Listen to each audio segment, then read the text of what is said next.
So look at Anthony Ryder from South Lyon, Michigan, recently selected as the Lions 2020 Fan of the Year. He has a passion about sports broadcasting. With the 112th selection in the 2021 NFL Draft, the Detroit Lions select Amon-Ra St. Brown, wide receiver, USC. One pride, baby! Yeah!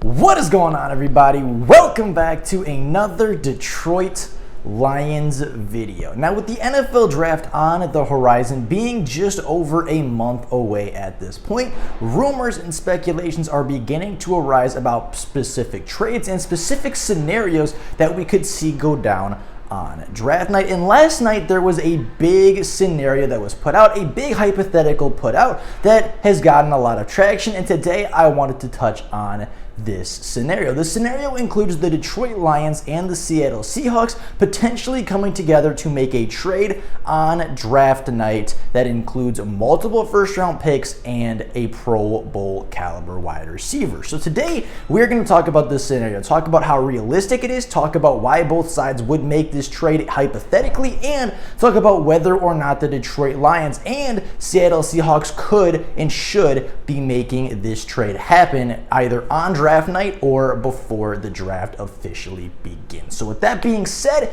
without any further ado, let's get right into this hypothetical trading scenario. Now, last night there was a trading scenario put out that included the Detroit Lions and the Seattle Seahawks, claiming that the Seattle Seahawks would give up a lot of capital and even a top player in order to move up to number 2 in the NFL draft and get their quarterback or get their number 1 player. The Seattle Seahawks are officially entering a rebuild while trading away Russell Wilson. They do still have a couple really good key weapons on that offensive side of the ball, like Noah Fant, DK Metcalf, and Tyler Lockett, but without a quarterback, offensive line, healthy running back core, and an inconsistent defense, the Seattle Seahawks are a far cry from a true contender in the NFC, and a lot of people are speculating with the trade of Russell Wilson and now possessing a top 10 pick, the Seattle Seahawks are officially entering a brand new rebuild, and the Legion of Boom era is 100% officially concluded with 0 players left from that initial roster. So the scenario was brought up that the Seahawks may be willing to give up a lot of draft capital and a lot of valuables in order to move up to number 2 to get their quarterback. And with rumors swirling about the Detroit Lions potentially being interested in Malik Willis at number 2, this makes this scenario even more likely. Now, in this hypothetical scenario, the Detroit Lions would receive the number 9 overall pick, the number 41 pick, and DK Metcalf, the Pro Bowl 1,000-yard wide receiver from the Seattle Seahawks. And in return, the Hawks would receive the number 2 pick and the 181st pick, our only pick in the 6th round of the NFL draft. Now, again, this would likely take place. The Seahawks would likely trade up at number 2 for Malik Willis, and the Lions would have a really, really good wide receiving core in the short term. If this trade were to go through, even before the NFL draft or before a pick was made for the Detroit Lions, their receiving core would look like DK Metcalf, DJ Chark, Amon-Ra St. Brown, Josh Reynolds, Quintez Cephas, and Khalif Raymond on the roster already. That is 6 wide receivers deep, 2 Pro Bowl wide receivers, Amon-Ra St. Brown, who broke all kinds of rookie records a season ago, Josh Reynolds as your 4, Quintez Cephas as your 5, and Khalif Raymond primarily as your kick and punt returner, but as we saw last year, is more than capable of stepping into a starting role. You pair that wide receiving core with TJ Hockenson, a top 5 tight end, DeAndre Swift, a really good, productive young running back on the ground and through the air, and a top 5 offensive line when healthy with a brand new offensive coordinator in Ben Johnson. And this Lions offense is looking really, really scary for the future and is looking really scary going into 2022. And the only thing that's even a question mark at this point with this loaded roster would be the play of quarterback Jared Goff. If he plays anywhere near like he did down the stretch of the 2021 NFL season, right, plays plays anything like those last 3 home games, you're going to see a really potent, really dynamic offense that puts up a ton of points in the NFL draft,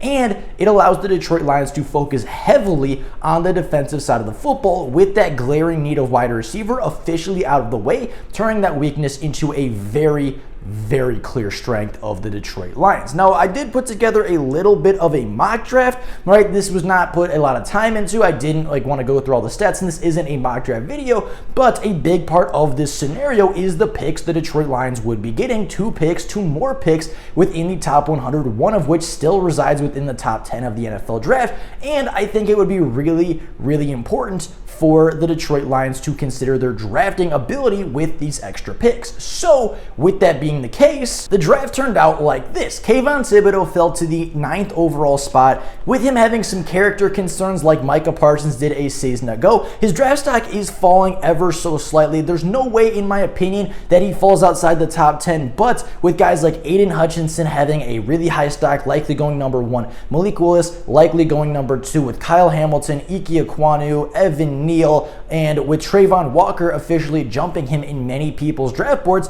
there is a scenario where Kayvon Thibodeaux falls to the latter half of the top 10, and if the Lions are sitting there at number 9 and Kayvon Thibodeaux is still on the board, you have to take Kayvon Thibodeaux. Right, I know there's concerns about his effort, I know there's concerns about his character issues, I know there's concerns about this and that, but at the end of the day, Kayvon Thibodeaux is a top 5 talent in this NFL draft class. At the end of the day, if Kayvon hits his ceiling with his combination of speed, athleticism, and just watching him at Oregon, Kayvon Thibodeaux would be an absolute steal at the number 9 overall spot. And if he's still sitting there, there's no way the Detroit Lions don't take this guy. He's a trench player, he's an edge rusher, he's versatile, and as I said, he's a top 5, if not a top 3 talent in this NFL draft class. And just like Micah Parsons did a season ago, his character concerns are a big thing that are dropping his draft stock ever so slightly. And whereas Micah Parsons was obviously a top 10 talent in last year's class, he fell outside the top 10. Kayvon Thibodeaux, obviously a top 5 talent, you may see him fall right outside the top 5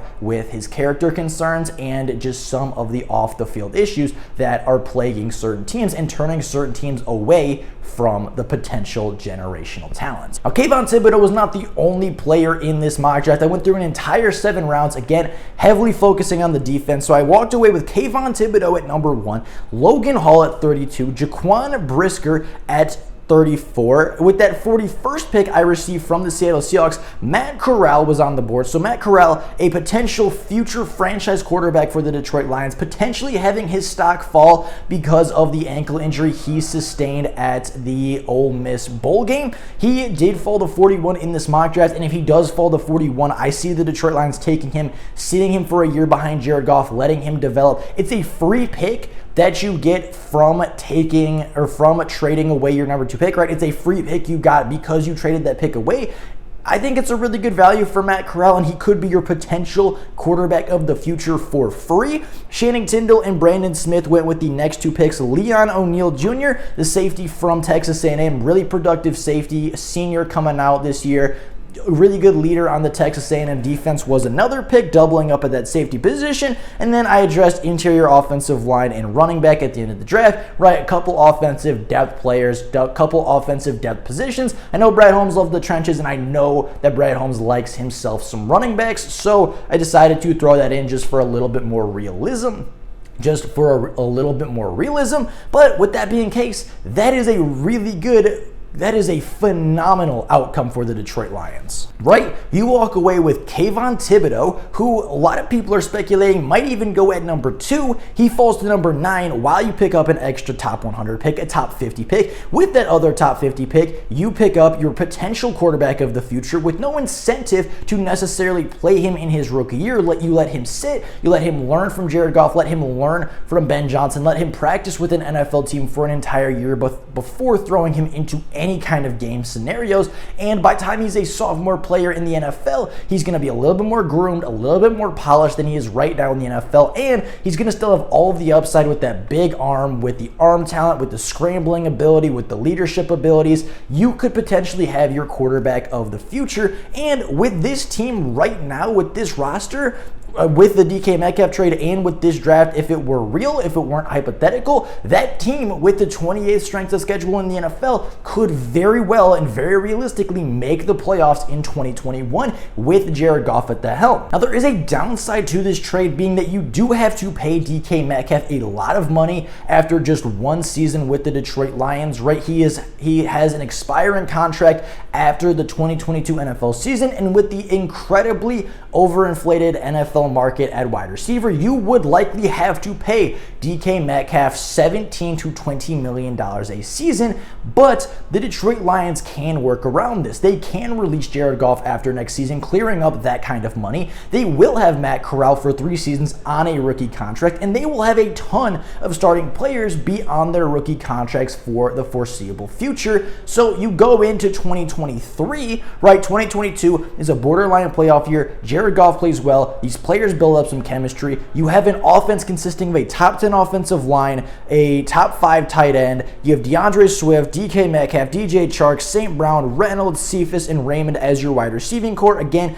to pair with TJ, Swift, and that offensive line. You make the playoffs with that offense. That offense is good enough to make the playoffs. Your defense looks like Okwara and Kayvon Thibodeau. Your interior defensive linemen are Aleem, Levi, and Logan Hall. You know, you have Jaquan Brisker and Tracy Walker as your high safeties. You have Amani and Okuda and Parker and, Iffy and Jacobs on the outside, and at the cornerback positions, you have depth like Julian Okwara, and again, Jerry Jacobs, Ifeatu Melifonwu. Your linebackers are Derek Barnes and Brandon Smith and Channing Tindall, arguably the most athletic linebackers in this year's draft, right? That team with a really weak schedule can make the playoffs, can win a division that has gotten progressively worse over the offseason. And then, better yet, you go into 2023, now Matt Corral is your starter with a much higher ceiling and is a little bit more polished. You have a second-year offensive coordinator in Ben Johnson taking over a super talented offense with not a generational quarterback, not a Trevor Lawrence, not a Patrick Mahomes, but a very, very serviceable quarterback and a guy that is more than talented enough to win a Super Bowl with the right pieces around him. And you go into 2023 with that entire roster, plus another offseason full of free agents, plus another draft class with 2 first-round picks and 4 to 5 top 100 picks in the NFL draft. This team would be amazing with this DK Metcalf trade, right? And you'd have the money to pay DK Metcalf because the Jared Goff deal would be off the books, and you would go into 2023 with Matt Corral, DeAndre Swift, DK Metcalf, DJ Chark, Amon-Ra St. Brown, TJ Hawkinson, that offensive line with Corral and St. Brown still being on their rookie contracts, right? The biggest guy on your team, your quarterback, is still on a rookie contract. That is the key part of your Super Bowl window if you're the Detroit Lions. And then you go in with Romeo Okwara, who's on the last deal of his contract, looking to earn another one. You have Kayvon Thibodeau on his rookie deal, Aleem McNeil on his rookie deal, Levi Onwuzurike on his rookie deal, Logan Hall on his rookie deal, Derek Barnes, Channing Tindall, Brandon Smith, all on their rookie deals, as is AJ Parker and Jaquan Brisker. Then the only players you're really paying big money to on your defense are Romeo Okwara, Jeff Okuda, Amani Oruwariye, and Tracy Walker. Plus, you add multiple first-round picks and more top 50 guys, plus free agents. That is your Super Bowl window if you were the Lions. Now, I'm not saying that if they make this trade, that they will make the Super Bowl. And I'm not saying that this trade is even going to happen. This would be a big trade for the Detroit Lions, and I think there's a lot of factors to consider. But when looking at the scenario and the potential outcome you could see if you are the Detroit Lions, the outcome of this trade at its best is a Super Bowl, is a really good team for a very long time with a lot of players under their rookie contract, with Matt Corral as your quarterback stepping in year 2, and the Detroit Lions having a 3-year window with a loaded offense and a stacked defense of rookie contract. So with all that being said, that is all I have for you guys today. That is personally how I see this trade playing out. Maybe I'm a little bit biased, right? Maybe DK Metcalf doesn't work. Maybe Jared Goff doesn't,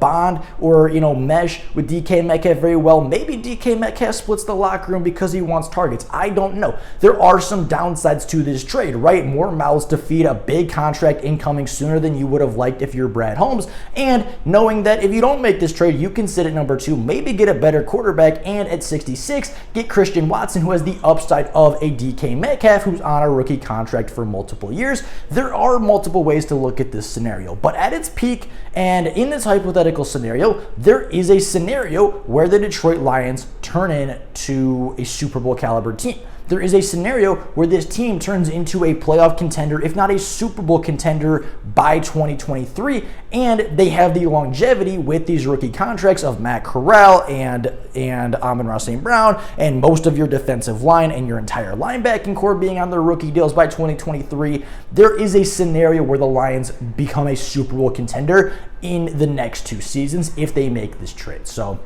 with all that being said, that is life for you guys today. Let me know down in the comments below, what do you think about this trading scenario? If the Seahawks call the Lions and they offer the 9th, 41st, and DK Metcalf in return for the 2nd and the 181st picks in this year's NFL draft class, would you make this trade? Do you see this scenario coming true? And do you see the rest of the scenario playing out like I said in the video? I'd be very curious to you guys think about this trade and whether or not you guys would be happy with this trade down from 2 to 9. But with that being said, that is life for you guys today. Again, let me know what you guys think about this scenario and how you guys think this scenario would play out for the Detroit Lions if it were to come to fruition. But with all that being said, that is life for you guys today. Thank you all so very much for watching, and until next time, and as always, go Lions!